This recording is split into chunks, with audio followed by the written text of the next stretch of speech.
Faly miarabanao amin'ny anaran'i Jesosy amin'ity sabotsy fa 7 volana desambra ity. Ny rapsodian'ny famarinana anio dia mitondra ny lohahevitra hoe ao amin'ny anarany ny zavatra rehetra. Ny teny fanokafana dia nalaina tao amin'ny Marka 2:20, andininy 7:70 izay mivaky toy izao amin'ny anaran'i Jesosy. Ary izao famantaran'izao no anarak'izay mino, androaka demonia amin'ny anarako izy. Rehefa mampiasa ny fahefanao ao amin'ny Kristy ianao dia zava-dehibe ny mahatakatra fa tsy amin'ny anaranao no anaovanao izany fa amin'ny anaran'i Jesosy. Ampifatohina amin'i Jesosy izany. Tsy nilaza izy hoe izao famantarana izao no anarak'izay mino fa mahavita izany izy. Tsia, nilaza kosa izy fa hanarak'izay mino izany. Mino inona? Ny filazantsara. Ama-kristiana anao dia mahafeno fepetra ianao, nomena hery, nomena fahefana ary nahazo lalana androaka demonia, hanasitrana ny marary, hanadio ny boka ary hanangana ny maty. Noho izany, tsy ny fahaizanao no resahana, fa ny fahefan'ilay nanendry anao hanao izany. Jesosy no anarany.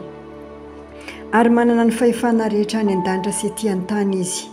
Hoy izy eo amin'ny Matthieu 7:20-7:20. Efa nomena ny fahefana rehetra any an-danitra sy ety an-tany. Alleluia. Miorina amin'izany fahefana izany no nilazany tamintsika ao amin'ny 7:20 manaraka hoe koa mandehany ianareo dia ataovy mpianatra ny firenena rehetra. Misolo tena azy ianao, misolo tena azy ianao. Nomeny anao ny fahefana ara-dalàna, ny fahefana hisolo vava, hihetsika eo amin'ny toerany. Rehefa miteny ianao, na manao fitakiana, na mamoaka didy, na mandroaka demonia sy ny toe-javatra amin'ny anaran'i Jesosy, dia miaino sy mankatoanao reny, toy ny hoe Jesosy mihitsy ilay miteny.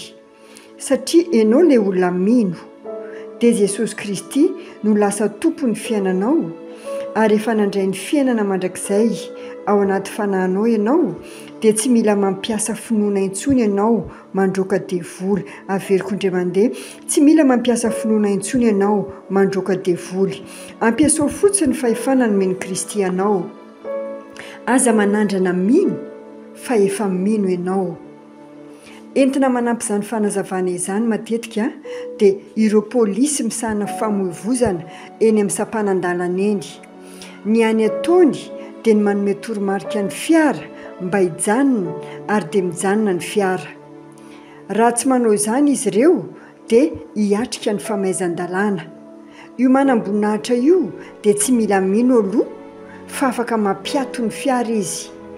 Amin'ny fahaizany ara-batana na ny herin'ny tenany manokana dia tsy afaka izy. Fa raha mbola manao ilay fanamina izy dia manana fahefam-panjakana izay soloany tena. Mipetraka eo amin'ny sezan'i Jesosy ianao. Midika izany fa mihetsika ao anatin'ny fahefany sy amin'ny alalan'izany ianao. Ny zava-boary rehetra, na ny mananaina na ny tsy mananaina, araka ny didim-panjakan'Andriamanitra lehibe indrindra, dia nodidiana, hiaino sy hiankatoan'i Jesosy. Hoy Matthieu 7:70 hoe ary indro nisy feo avy tao amin'ny rahona nanao hoe ity ny zanako malalako izay sitrako, izy no henoy. Marina aminao koa izany, satria milaza ny Baiboly fa tahaka azy isika eo amin'izao tontolo izao. Ao amin'ny Jaona 1:4-7 izany ten'Andriamanitra izany. Manana ny zavatra rehetra amin'ny anarany isika, isaorana ny Andriamanitra. Raha mino an'izany ianao dia asaiko ianao hanao an'izao fanekam-pinoana izao.